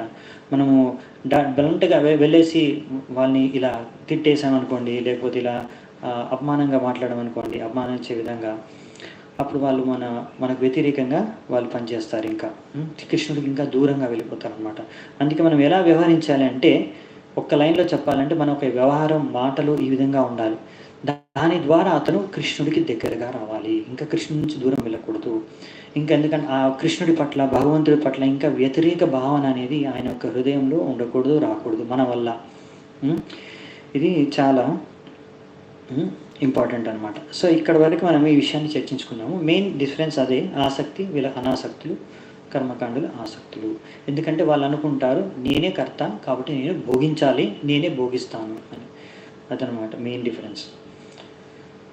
నెక్స్ట్ మనము 30 నుంచి 32 శ్లోకాలు, ఈ 3 శ్లోకాలు చూస్తాము. కృష్ణుడు అంటాడు, నువ్వు ఇలా నా యొక్క ఆదేశాల్ని అనుసరించి నువ్వు ఈ యొక్క నిష్కామ కర్మయోగాన్ని నీ జీవితంలో పాటించు. అది పాటిస్తే మరి లాభము ఏమిటి అది కూడా చెప్తారు. మీరు అనుకోవచ్చు, మరి నిష్కామ కర్మయోగం మనం ఇంత నిస్వార్థ భావనతో మనము ఏ ఫలాల్ని ఆశించకుండా భగవంతుడి సంతుష్టి కోసం మరి చేస్తే మనకేమైనా లాభం ఏంటండి? అదేనండి చెప్పాను కదా, కర్మకాండ అంటే ఏంటంటే మీకు ఇమీడియట్ బెనిఫిట్స్. దీన్ని ప్రేయస్ అంటారు. ప్రేయస్ అంటే మనము వెంటనే బెనిఫిట్ వచ్చేస్తుంది. కర్మకాండ అంటే ఇది పూజ చేయండి, వ్రతం చేయండి, లేకపోతే ఇలా కష్టపడండి, మీకు ఈ యొక్క ఫలితం మీకు దొరికేస్తుంది, మీ ఫలాన్ని మీరు అనుభవించుకోవచ్చు. ఇవి కొంచెం సుఖం అనమాట, చిన్న సుఖం, టెంపరీ అశాశ్వత సుఖం అనేది లభిస్తుంది. ఒకవేళ మీకు శాశ్వత సుఖం, శాశ్వత ఆనందం కావాలంటే మరి కొంచెం మీరు తపస్య చేయాల్సిందే. కొంచెం మీరు ఇంకా ఇలాంటి నిష్కామన భావనతో, నిస్వార్థ భావనతో భక్తి చేయాల్సిందే. అప్పుడే మనకి శ్రేయస్, అంతిమంగా మనకు అనంత ఆనందం లభించే అవకాశం ఉంది. సో ఇక్కడ మనకు అదే చెప్తారనమాట. కృష్ణుడు అంటారు, నా మీద నమ్మకం పెట్టుకొని నా మీద ఆధారపడి నువ్వు నేను చెప్పిన విధంగా పనిచేయి, అప్పుడు నీకు ఏం లాభం వస్తుంది అనే విషయాన్ని మనకు కృష్ణుడు చెప్తాడు. ఒకవేళ ఎవరైతే ఈ యొక్క ఆదేశాలని నేను చెప్తున్నాను భగవద్గీతలో అవి వినకుండా, వీటిని పాటించకుండా వానికి వ్యతిరేకంగా ఎవరైతే వ్యవహరిస్తారో వారికి ఏం గతి లభిస్తుంది అది కూడా కృష్ణుడు ఇక్కడ చెప్పేస్తాడు. సో ఈ 3 విషయాలు మనం చూద్దామట, 30, 31, 32. సో కరెంట్ వచ్చేసింది, నేను మళ్ళీ బంద్ చేసి వస్తాను విండో.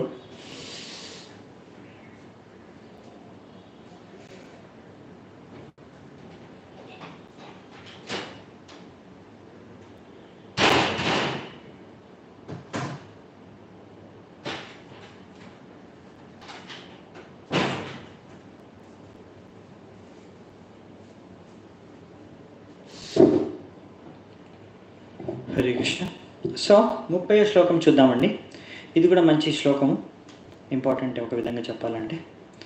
మయి సర్వాణి కర్మాణి సన్యస్యధ్యాత్మచేతస నిరాశిర్నిర్మమో భూత్వా యుధ్యస్వ విగతా జ్వర అని చెప్తున్నాడు. మేము చెప్పుకున్నాం కదా అదే. సో ఇలా నువ్వు నేను చెప్పిన విధంగా అన్నీ నాకు అర్పించే విధంగా, నా యొక్క సంతృష్టి కోసం నీ యొక్క ఫలాన్ని నాకు అర్పించి నువ్వు నిస్వార్థంగా, అంటే ఏమాత్రం ఆశించకుండా, సన్యాసాధ్యాత్మ రెనౌన్స్డ్. సో ఇలా నువ్వు నిరాశ, ఏం ఆశించకుండా, నిర్మము, నాది అనుకోకుండా ఇది భగవంతుడిది అని చేస్తే అప్పుడు యుద్ధస్వ విగతా జ్వర, ఇలా నువ్వు యుద్ధం చెయ్యి, ఈ యొక్క బద్ధకాన్ని వదిలేయి. విగతా జ్వర, ఈ యొక్క నీకు బద్ధకం అనేది అదైతే ఉందో అది దాన్ని వదిలేసి నువ్వు ఇప్పుడు యుద్ధానికి సిద్ధమవు, యుద్ధం చెయ్యి, ఈ యొక్క చేతనతో నువ్వు యుద్ధం చెయ్యి అని మళ్ళీ కృష్ణుడు అర్జునుడికి చెప్తున్నాడు. ఇలా మధ్యలో చెబుతూ ఉంటాడు అనమాట, నువ్వు ఆ యుద్ధం చెయ్యి అని డైరెక్ట్. సో నెక్స్ట్ వచ్చేసి 31వ శ్లోకంలో, మీరు ఇలా చేస్తే భగవంతుడు చెప్పినట్టుగా మన జీవితాన్ని మనము పాటించి, నియమాలని అన్ని భగవంతుడి యొక్క విధానాన్ని పాటించి మనము జీవితాన్ని జీవిస్తే అప్పుడు మనకు కలిగే లాభం ఏమిటి అది ఇప్పుడు కృష్ణుడు చెప్తున్నాడు. చాలామందికి ఇది ఒకటి, మనకి ఫైనల్గా ఏమన్నా బెనిఫిట్ దొరుకుతుందా ఇంత తపస్సు చేసి అంటే ఇక్కడ అనమాట. ఏమే మతం నిదం నిత్యం అనుతిష్టంతి మానవ శ్రద్ధావంతో నూయంతో ముచ్యంతే తేపి కర్మభిః. సో ఇక్కడ ఏం చెప్తున్నారంటే, ఎవరైతే ఇలా నేను చెప్పిన విధంగా వారి యొక్క కర్తవ్యాన్ని నెరవేరుస్తారో, ధర్మాన్ని అనుసరిస్తారో, వాళ్ళు ఏం చేస్తారు, వాళ్ళకేంటి లాభం అంటే వాళ్ళకి ఏమాత్రం అసూయ అనేది ఉండదన్నమాట. అసూయ నుంచి విముక్తులై, అంటే అసూయ లేకుండా పనిచేస్తారో వాళ్ళు వాళ్ళకి అసూయ నుంచి విముక్తి చెంది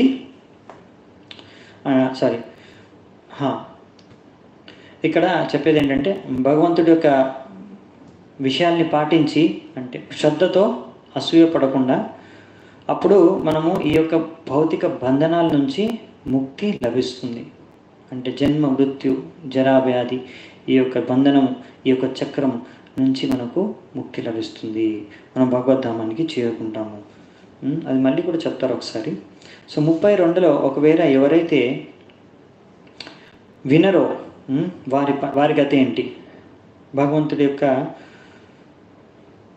ఏవైతే నిర్దేశాల అనుసారంగా వాళ్ళు జీవించరో వాళ్ళ యొక్క గతి ఏమవుతుందో వాళ్ళకి, ఏ త్వేతాదభ్యసూయంతో నానుతిష్టంతి మే మతం సర్వజ్ఞానాభిమూఢాంశ విద్ధి నష్టాన చేసతః.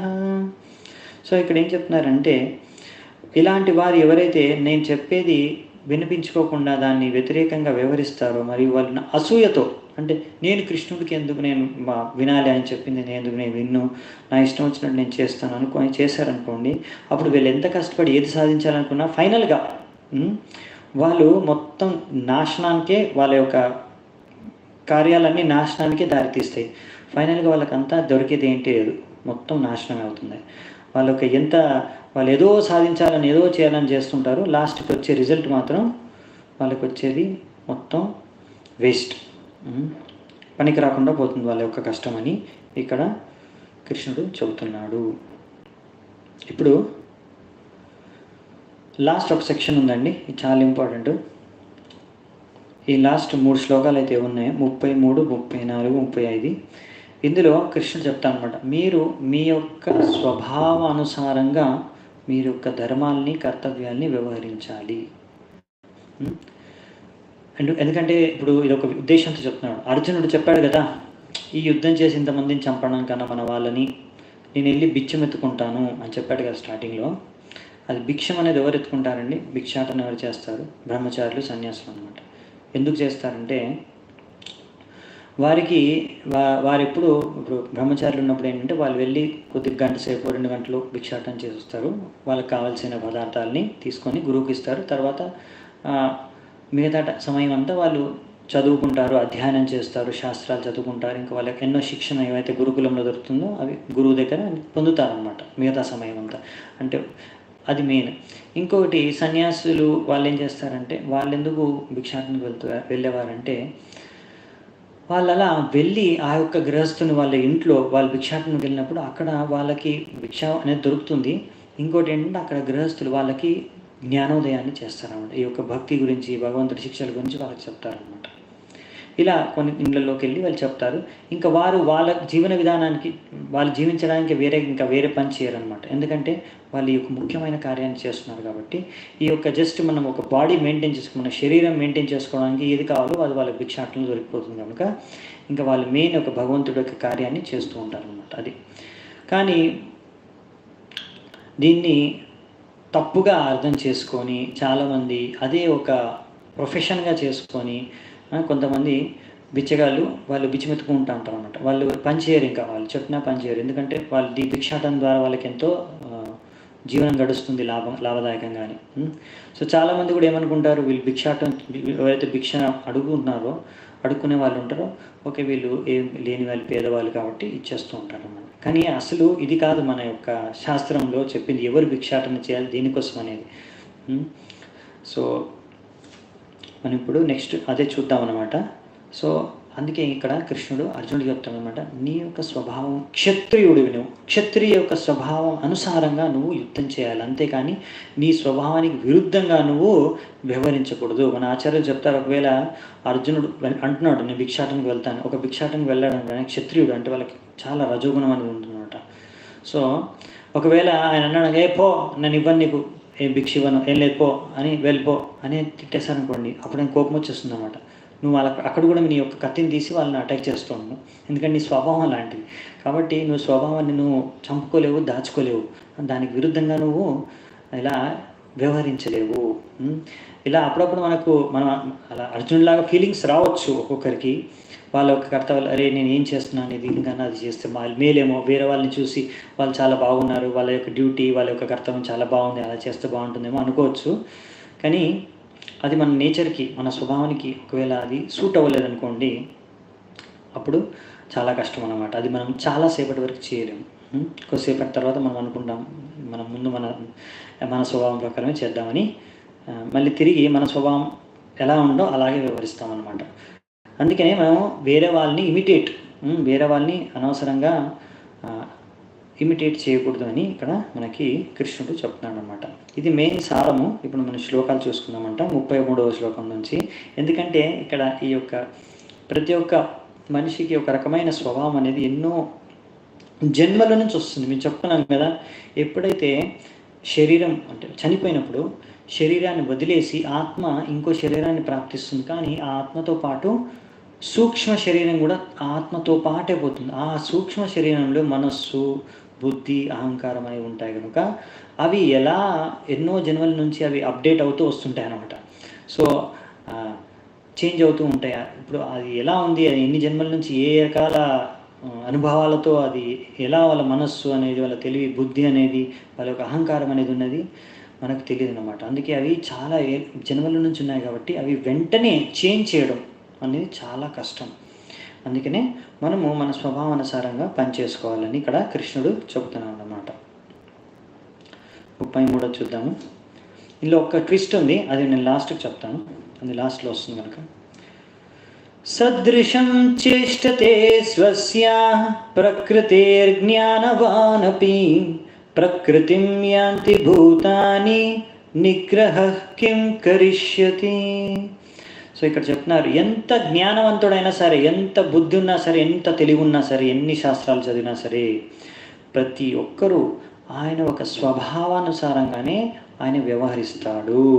ఎందుకంటే ఈ 3 గుణాల ప్రభావం చేతే కదా ఒక భౌతిక జగతంలో ఒక మనిషి పనిచేసేది. కనుక నువ్వు ఆర్టిఫిషియల్గా కృత్రిమంగా నువ్వు గనక నీ యొక్క స్వభావాన్ని బలవంతంగా దాన్ని వేరేలాగా వ్యవహరించాలని ప్రయత్నించామనుకో, అది నీ వల్ల సాధ్యం కాదు. అది ఎక్కువసేపు చేయలేరు. యాక్టింగ్ ఎంతసేపు యాక్టింగ్ చేస్తాం, ఎక్కువసేపు చేయలేము అనమాట. అదనమాట. సో మన యొక్క రియల్ నేచర్, అసలైన మన స్వభావం ఎంతో అలాగే మనం వ్యవహరించాలి. సో నెక్స్ట్ వచ్చేసి 34వ శ్లోకంలో, ఇంద్రియస్యేంద్రియాస్యార్థే రాగద్వేషౌ వ్యవస్థితౌ తయోర్నవశం ఆగచ్చేత్ తౌ హ్యస్య పరిపంతినో. సో ఇక్కడ కృష్ణుడు చెప్తున్నాడు అనమాట, కొన్ని ఉన్నాయి నియమాలు, దాని అనుసారంగా దాని ద్వారా నువ్వు ఈ యొక్క రాగద్వేష, రాగ అంటే అటాచ్మెంట్, ఆసక్తిని మరియు ద్వేషాన్ని, ఈ రెండింటిని నువ్వు నియంత్రించవచ్చు, కంట్రోల్ చేయొచ్చు. మన యొక్క ఇంద్రియాలకి, ఇంద్రియ వస్తువులకు సంబంధించింది ఏదైతే ఉందో మనము ఈ యొక్క రాగ ద్వేషానికి లోనవ్వకూడదు, వాటికి బానిసలు కాకూడదు. ఎందుకంటే మనం వాటికి బానిసలం అయిపోయాం అనుకో, ఇప్పుడు మనము ఇంకా ఈ ఆధ్యాత్మిక ఉన్నతి, ఈ యొక్క భక్తి పదంలో, నిష్కామ కర్మయోగంలో ముందుకు వెళ్ళలేము. ఈ ఒక బాధగా మనకి, ఈ ఒక అడ్డంకుల్లాగా మనకి తయారైపోతాయి అన్నమాట. అదే అనమాట మెయిన్. అందుకని మనము ఇది నేర్చుకోవాలి, అర్థం చేసుకోవాలి. ఇవి కొన్ని విషయాలు మాత్రం మనం చేంజ్ చేసుకోవాలన్నమాట. మనకి కండిషన్ నేచర్ అనేది ఉంది. ఒక బద్ధ అవస్థలో ఉన్నాం కనుక మనము కొన్ని రకాల కండిషనింగ్స్, ఇలాంటి కొన్ని లోపాలు ఉన్నాయి మనకి, కొన్ని ఆసక్తులు కానీ రాగద్వేషాలు ఉన్నాయి. సో వాటిని ఎలా అధిగమించాలంటే కొన్ని నియమాల ద్వారా, రెగ్యులేటెడ్ డివోషనల్ సర్వీస్ ద్వారా, కొన్ని రూల్స్ రెగ్యులేషన్స్ ద్వారా మనం చేయొచ్చు అని ఇక్కడ మనకి కృష్ణుడు చెప్తున్నాడు అనమాట. సో అందుకని మనకి ఎన్నో నియమాలు, రూల్స్, రెగ్యులేషన్స్ ఉంటాయి భక్తిలో కూడా. ఇలా చేయాలి, ఇలా చేయకూడదు, ఇవి నియమాలు, ఇవి పాటించాలి అని. ఎందుకంటే మన యొక్క ఈ యొక్క స్వభావాలు ఏవైతే అనుకూలంగా లేవో భక్తికి, వాటిని నియంత్రించడానికి అనమాట. అలా చేస్తే మెల్లిగా మనకి కంట్రోల్లో ఉంటాయి. అది మొత్తంగా పూర్తిగా పోవండి, మనము అవి అలాగే ఉంటాయి కొన్ని, మన లోవర్ నేచర్ అనేది. కానీ అది ఎప్పుడైతే మనం భక్తిలో మెల్లిగా ఉన్నతి అవుతామో అనర్థ నివృత్తి స్టేజ్లో మెల్లిమెల్లిగా తక్కుకుంటూ వెళ్తాయి అన్నమాట. మరి మొత్తం సమూలంగా నాశనం అయ్యేది మన భగవంతుడు కృప, లేకపోతే శుద్ధ భక్తుడి యొక్క కృప వల్లనే. అది మనం భక్తుల సామ్రాజ్యంలో విస్తృతంగా దాని గురించి చర్చ జరుగుతుంది. సో అందుకని కృష్ణ అంటాడు, నీ యొక్క ధర్మానుసారంగా నువ్వు వ్యవహరించాలి. మెల్లిగా నీ ధర్మానుసారంగా నువ్వు వ్యవహరిస్తూ భక్తి చేసుకుంటూ మెల్లిమెల్లిగా నీ అనర్థాలని తగ్గించుకోవాలి. 35వ శ్లోకంలో ఉంటుంది, శ్రేయాన్ స్వధర్మో విగుణః పరధర్మాత్ స్వనుతిష్ఠాత్ స్వధర్మే నిధనం శ్రేయః పరధర్మో భయావహ. ఇక్కడ ఏం చెప్తున్నారంటే అదే పరధర్మం, ఇంకోటి ధర్మాన్ని నువ్వు పాటించకు, స్వధర్మం నీ ధర్మాన్ని నువ్వు పాటించు అని ఇక్కడ చెప్తున్నారు. శ్రేయం అదే నీకు శ్రేయం, పరధర్మాన్ని అనుసరించడం నీకు సరికాదు. ఓకే, సో ఇదన్నమాట మెయిన్. ఒకవేళ నువ్వు అనుకోవచ్చు నేను దాన్ని ఇంకా బాగా, ఆ ధర్మాన్ని నేను ఇంకా బాగా అనుసరించగలను అని, కానీ అది నీకు మంచిది కాదు, ఎందుకంటే నువ్వు ఎక్కువసేపు చేయలేవు. కానీ ఇక్కడ మనము ఈ విషయం అర్థం చేసుకుంటాం. మనం బద్ధావస్థలో ఉన్నప్పుడు ఇలా అన్నమాట. అంటే ఎందుకంటే బ్రాహ్మణుడు చెప్తాం కదా, మనం ఇది ఒక ఉదాహరణ ఇచ్చారు ప్రభుపాదులు. ఇక్కడ ఒక 2 ఉదాహరణలు ఉన్నాయి, ఆ 2 ఉదాహరణలు చూసుకుంటే సరిపోతుంది. ఇవి అర్థం చేసుకోవాలి మనము. ఒకటి, ఇప్పుడు బ్రాహ్మణుడు అనేవాడు ఎప్పుడైనా చెప్పాం కదా, ఎవరైతే సత్వగుణంతో ప్రభావితమై ఉన్నారో ఎక్కువగా వాళ్ళకి బ్రాహ్మణ లక్షణాలు ఉంటాయన్నమాట. ఎవరికైతే రజోగుణంతో ప్రభావితమై ఉన్నారో ఎక్కువగా వాళ్ళకి క్షత్రియ లక్షణాలు, క్షత్రియుడు అంటాం వాళ్ళని. సో ఇలా అన్నమాట. సో బ్రాహ్మణుడు ఆయన స్వభావంతో ఆయన ఏంటంటే నాన్ వైలెంట్, అహింసని పాటిస్తాడు. ఆయనకు అహింస పాటించాలి, ఆయనకు మంచిది అది, ఆయన స్వభావానికి అనుకూలం అది. అదే క్షత్రియుడు అనుకో, ఆయనకి రజోగుణం ఉంది కదా, ఎక్కువ ప్రభావం అయ్యేది. సో ఆయన ఏంటంటే ఆయన యొక్క కర్తవ్యం కూడా అలా ఉందన్నమాట. ఆయనకి దండించాల్సి వస్తుంది, శత్రువుల్ని వధించాల్సి వస్తుంది, యుద్ధంలో ఎంతోమందిని చంపాల్సి వస్తుంది. కనుక ఆయనకి అహింస అనేది అవసరం లేదు. ఆయన ప్రకారం ఆయన హింస అనేదాన్ని ఉపయోగించుకోవచ్చు, అది కూడా ధర్మాన్ని స్థాపించడం కోసమే. సో ఈ విధంగా ఒక్కొక్కరి యొక్క స్వభావం ఎలా ఉంటుందో అలాగే వాళ్ళ యొక్క కర్తవ్యాలు కూడా వేరువేరుగా ఉంటాయన్నమాట. వాళ్ళ కర్తవ్యాల ప్రకారం వ్యవహరించాలి. సో క్షత్రుడు అనుకో, సరే ఈ బ్రాహ్మణుడు ఎంత అంటే ఎంత శాంతంగా కూర్చున్నాడు, ఈయనకి ఎప్పుడు ఆయన ఒక అధ్యయనం చేసుకుంటూ, పూజలు చేసుకుంటూ, యజ్ఞాలు చేసుకుంటూ, ఈ ఉపన్యాసాలు ఇచ్చుకుంటూ ఈయన బతికేస్తాడు ప్రశాంతంగా. నేనే ఇన్ని చేస్తున్నాను, ఇన్ని యుద్ధాలు చేస్తున్నాను, రాజ్యాన్ని వెళ్తున్నాను, ఇది చేయడం పెద్ద విశేషమా, ఇది నేను కూడా చేయగలను అనుకుంటాడు. కానీ అసలు వాడు చేయలేడు ఆ విషయం. అంటే క్షత్రియుడు ఆ బ్రాహ్మణి పని చేయలేడు. అది చూడడానికి ఎలా ఉంటుందంటే ఓన్లీ కూర్చొని చదువుకోవడమే, ఉపన్యాసం ఇచ్చేయడమే, లేకపోతే భగవంతుడు పూజ చేయడమే, లేకపోతే యజ్ఞం చేయడమే, ఇంతే కదా, ఇందులో పెద్ద విశేషం అనుకోవచ్చు. క్షత్రుడు చేయగలడు, చేస్తాడు కొద్దిసేపటి వరకు, కానీ తర్వాత ఆయన స్వభావం ప్రకారం అది ఎక్కువసేపు చేయలేడు, ఎందుకంటే రజోగుణం కదా. అంటే సత్వగుణంలో ఏంటంటే ప్రశాంతంగా చాలాసేపు వరకు మనము ఇలాంటి సత్వగుణ పనులు ఉంటాయి కదా, పూజన్ పఠన్ యాజన్ యజన్ ఇలాంటివన్నీ చేయొచ్చు అన్నమాట. వీటికి సత్వగుణం అవసరం. సత్వగుణం లేదనుకోండి, రజోగుణం ఉందనుకోండి, ఇలాంటి చేయొచ్చు కానీ ఎక్కువసేపు చేయలేము అనమాట. అందుకనే మనకు ఇస్కాన్లో ప్రభుపాదుల వారు ఎన్నో రకాల సేవలు ఇచ్చారనమాట. సత్వగుణం వాళ్ళు కూడా ఆ సేవలు చేసుకోవచ్చు. కొన్ని సత్వగుణం వాళ్ళకి సేవలు ఉన్నాయి, కొన్ని రజోగుణం వాళ్ళకి సేవలు ఉన్నాయి, కొన్ని తమగుణం వాళ్ళే సేవ చేయలేండి వాళ్ళు, ఆ బద్ధకం వాళ్ళకి. వాళ్ళు ఇంకా వాళ్ళని వదిలేసుకొని మెయిన్గా ఏంటంటే రజోగుణం వాళ్ళు కూడా చిన్న సేవలు చేయవచ్చు అనమాట. వాళ్ళ యొక్క ప్యాషన్, వాళ్ళ యొక్క ఎంతో ఉంది కదా, దాన్ని భగవంతుడి సేవలో పెట్టచ్చు అనమాట. సో అలాగే బ్రాహ్మణుడు కూడా ఈ యొక్క క్షత్రియుడు యొక్క డ్యూటీ ఆయనకు కూడా కష్టం చేయడం. ఎందుకంటే ఆయన స్వభావం సూట్ కాదనుకోండి, ఆయనకు అర్థమవుతుంది, ఓకే వాడిని దండించాలి, వాడు తప్పు చేస్తున్నాడు కాబట్టి నేను వాడిని చంపాలి అనుకుంటాను. కానీ ఆ బ్రాహ్మణ యొక్క స్వభావానికి అది వీలు కాదనమాట. ఆయన చంపడానికి ఆయనకి కర్తవ్యం నెరవేర్చలేడు. సో అలా అనమాట. అందుకనే ఒక్కొక్కరి యొక్క స్వభావం ఒక్కోలా ఉంటుంది. అది మనం అర్థం చేసుకోవాలంటే ప్రతి ఒక్కరు మన స్వభావం ఏంటి, ఎలాంటిదని దాని ప్రకారం మనము నడుచుకోవాలి, దాని ప్రకారం మనం మన కర్తవ్యాలను నెరవేర్చాలి. కానీ ఎప్పుడైతే మనము ఇక్కడ ఇవన్నీ త్రిగుణాల ద్వారా ప్రభావితమై, అందుకే మనం ఈ ఉదాహరణ చర్చించుకున్నాం. కానీ ఎప్పుడైతే మీరు భక్తిలో మెల్లిగా ఉన్నతి చెందుతూ ఉంటారో అండి, స్టార్టింగ్లో కూడా భక్తిలో కూడా మీరు మీ యొక్క ఎన్నో సేవలు ఉంటాయి, చెప్పాం కదా, మనకి వీలైనవి, మనకి అనుకూలంగా ఉంది, మీరు నచ్చినవి చేయవచ్చండి. అలా అనమాట, అది మంచిది మనకి. దాని ద్వారా మనం భక్తిలో కూడా మన యొక్క ఈ యొక్క గుణాలని శుద్ధపరచుకోవచ్చు అనమాట. మనం ప్యూరిఫికేషన్ అవుతుంది అనమాట. మన రజోగుణం కూడా శుద్ధం అయిపోతుంది అలా. కానీ మెల్లమెల్లిగా మనం ఎప్పుడైతే భక్తిలో ఉన్నతి చెంది ఒకవేళ శుద్ధ భక్తుని యొక్క స్థాయికి చేరుకుంటాం, అంటే శుద్ధ భక్తులు అయితే ఉంటారో వాళ్ళు ఈ త్రిగుణాలకి అతీతంగా ఉంటారు. వాళ్ళు ఈ 3 గుణాల ద్వారా ప్రభావితం అవ్వరు. కనుక వారు ఎప్పుడు ఏ సేవ కావాలంటే ఆ సేవ చేసేసుకుంటారు అనమాట. వాళ్ళకి ఏం ప్రాబ్లం ఉండదు, సమస్య ఉండదు. వాళ్ళు ఇప్పుడు అవసరం అనుకోండి, వైష్ణవ అంటే ఎలా అంటే బ్రాహ్మణుడి యొక్క సేవ కావాలంటే బ్రాహ్మణుడి సేవ చేస్తారు, క్షత్రియుడి యొక్క సేవ అవసరం అంటే క్షత్రియుడి సేవ చేస్తారు, వైశ్య యొక్క సేవ చేయాలంటే వైశ్య సేవ చేస్తారు, క్షత్రియ సేవ అంటే క్షత్రియ సేవ చేస్తారు. ఏదంటే అది వాళ్ళకి ఏ భేదం ఉండదన్నమాట. వాళ్ళు ఆ స్థాయికి చేరుకుంటారు అనమాట. అది ఉన్నత స్థాయి. భగవంతుడి సేవలో ఏ భేదము లేదు. ఏ సేవ చేసినా మీరు భగవంతుడికి మన భావన, మన యొక్క చేతన ద్వారా మనము ఉన్నతి చెందుతాం భక్తిలో. ఒకవేళ మనం మంచి చేతనలో ఏ చిన్న పని చేసినా, చిన్న సేవ చేసినా కానీ మనం ఎంతో భక్తిలో ప్రగతి సాధించవచ్చు. కానీ మన చేతన సరిగా లేదనుకోండి, ఎంత పెద్ద పనులు చేసినా కానీ, ఎంత పెద్ద పెద్ద సేవలు చేసినా కానీ మనము భక్తిలో ప్రగతి సాధించలేము కూడా. అది ప్రభుపాదుల వారు ఉపదేశామృతంలో ముందే రాస్తారనమాట, స్టార్టింగ్లోనే. సో ఇది వైష్ణవుడి యొక్క లక్షణం. దీనికి కూడా ప్రభుపాదుల వారు ఒక ఉదాహరణ ఇస్తారనమాట. అప్పుడు వైష్ణవుడు అనేవాడు బ్రాహ్మణ సేవ చేయగలడు, క్షత్రియుడు సేవ చేయగలడు, ఏ సేవైనా చేసేయచ్చు, ఆయనకేం సమస్య అనేది ఉండదు. ఒక ఉదాహరణ ఇక్కడ ఇచ్చారనమాట. ముందు విశ్వామిత్రదే ఒక ఉదాహరణ ఇచ్చారు. విశ్వామిత్ర ముని ఆయన ముందు యాక్చువల్లీ రాజు అనమాట, క్షత్రియుడు. ఆయన క్షత్రియ కులంలో జన్మించాడు, ఆయన రాజు క్షత్రియుడు. కానీ ఆయనకి ఎప్పుడైతే చాలా పెద్ద స్టోరీ అండి, ఇప్పుడు అంత మొత్తం చర్చించుకోలేం. కానీ జస్ట్ ఆయన ఎప్పుడైతే ఆయనకు అర్థమైందో బ్రాహ్మణులు క్షత్రియుల కన్నా శ్రేష్టం, వాళ్ళ దగ్గర ఇంకా శక్తులు అని చెప్పాను కదా, ఒకసారి చర్చించుకున్నాం కదా. బ్రాహ్మణులు ఎంత శక్తివంతులు అంటే, ఒకవేళ రాజులు సరిగ్గా పరిపాలించలేదనుకోండి, వాళ్ళు ధర్మానుసారంగా జీవించట్లేదు, ధర్మానుసారంగా పరిపాలించలేదంటే బ్రాహ్మణులకు ఎంత శక్తి అంటే మంత్రాలు చదివి చంపేయగలరు. చాలా ఇన్సిడెంట్స్ ఉన్నాయి అలా.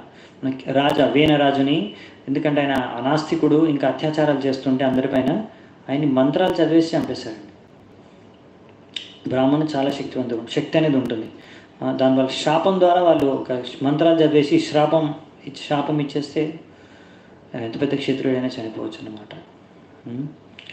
అలాగే కదా శృంగి దుర్వినియోగం చేసుకోవడం, ఆయన ఒక శక్తిని బ్రాహ్మణ తేజస్సుని దాన్ని దుర్వినియోగం చేశాడు.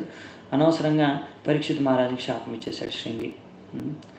సో మన పృథు మహారాజు కూడా ఎప్పుడైతే యజ్ఞం చేస్తుంటాడో, అప్పుడు లాస్ట్ యజ్ఞంని ఇంద్రుడు బాగా వచ్చి దానికి బాధ కలిగిస్తే, అప్పుడు అక్కడ ఉన్న బ్రాహ్మణులు అంటారు, మీరు యజ్ఞ యజమాని, మీరు యుద్ధం చేయకూడదు, మీరు యజ్ఞం కంటిన్యూ చేయండి, మేము మంత్రాలు చదివేసి ఆ ఇంద్రుడిని ఇక్కడ తెప్పించి ఈ యజ్ఞ గుండంలోనే ఆయన్ని లాగేసి సమూలంగా నాశనం చేస్తాం, మీరేమీ దాని గురించి బెంగపడుకోమని వాళ్ళు మంత్రాలు చదవడానికి స్టార్ట్ అయిపోతారు. అప్పుడు బ్రహ్మ వచ్చి ఆపేస్తాడు, బ్రహ్మదేవుడు వచ్చి.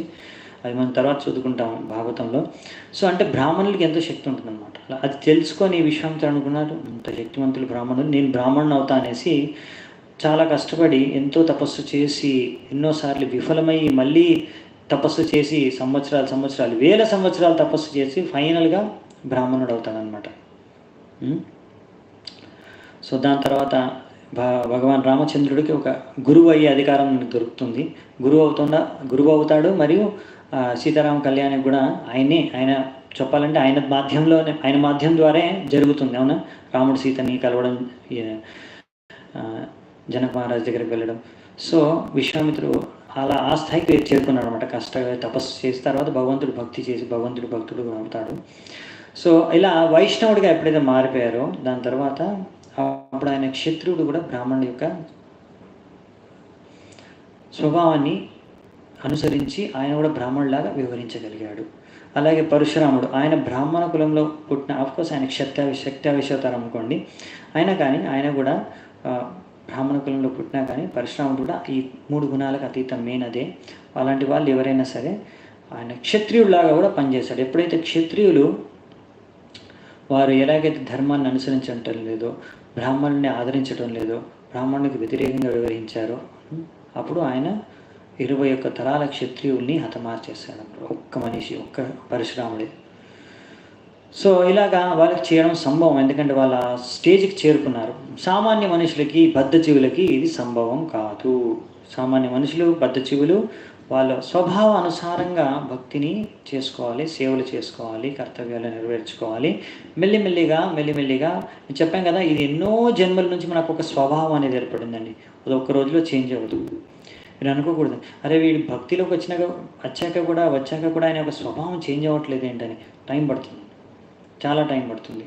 కానీ మనం కొన్ని నియమాలు అయితే పాటిస్తూ మనం భక్తి చేసుకుంటూ ఉంటే మెల్లిగా మీరు చూడొచ్చు స్వభావం అనేది కూడా చేంజ్ అవుతుంది. ఒకవేళ కొన్ని సంవత్సరాల తర్వాత చూసుకుంటే, మీరు ఒకవేళ ఆల్రెడీ ఒక 5 years భక్తిలో ఉన్నారనుకోండి, మీరు అప్పుడు వెనక్కి చూసుకోవచ్చు, నేను 5 ఏళ్ల ముందు నా యొక్క స్వభావం, నా యొక్క వ్యవహారం ఎలా ఉండేది, నేను ఎలా మనుషులతోని వ్యవహరించేవాడిని, రకరకాల సందర్భాల్లో నేను ఎలా ప్రతిస్పందించేవాడిని, ఈ విషయాన్ని మీరు గమనించండి. అంటే ఒక 5 సంవత్సరాల ముందు ఎలా, అంటే ఒక భక్తి మార్గంలోకి వచ్చిన కన్నా ముందు ఎలా, ఇప్పుడు ఎలా ఉన్నాను, మీకే కొంచెం చాలా చేంజ్ కనిపిస్తుంది. అంటే స్వభావం కూడా మెల్లిమెల్లిగా చేంజ్ అవుతుంది. కానీ ఓవర్ నైట్ ఒక్క రోజులో అవ్వదు. భక్తి కూడా అంతే, శుద్ధ భక్తులు మనం ఒక్క రోజులో అవ్వలేము. అవ్వచ్చు ఒకవేళ భగవంతుడు కృప ఉంటే, శుద్ధ భక్తుల కృప ఉంటే, అది ఎక్సెప్షనల్ కేసు అనమాట. మామూలుగా సాధారణంగా సమయం పడుతుంది అనమాట. భక్తి అనేది ప్రోగ్రెస్ అనేది గ్రాడ్యువల్, మెల్లిమెల్లిగా స్టెప్ బై స్టెప్ గ్రో అవుతాం. అందుకే మనము ఓపికగా భక్తిని సాధన చేస్తూ ముందుకెళ్ళాలన్నమాట. సో ఈ విధంగా మనం ఈరోజు చర్చించుకున్నాము. మన యొక్క భక్తి మార్గంలో ఒక పెద్ద ఆటంకం, పెద్ద శత్రువు. ఆ పెద్ద ఆటంకం ఎవరు, దాన్ని ఎలా అధిగమించాలి, ఆ విషయమే రేపటి చర్చ. అది మనం రేపు చర్చించుకుందాము. సో ఈరోజు ఇక్కడే మనం ముగిద్దామండి. మీకు అందరికీ చాలా చాలా ధన్యవాదాలు, ఇంతసేపు మీరు ఓపిక విన్నందుకు. శ్రీల ప్రభుపాద్ की जय, श्रीमद् भगवद गीता की जय, समवेत गौर भक्त वृंद की जय, निताय गौर सीतानाथ प्रेमानंदे हरि हरि।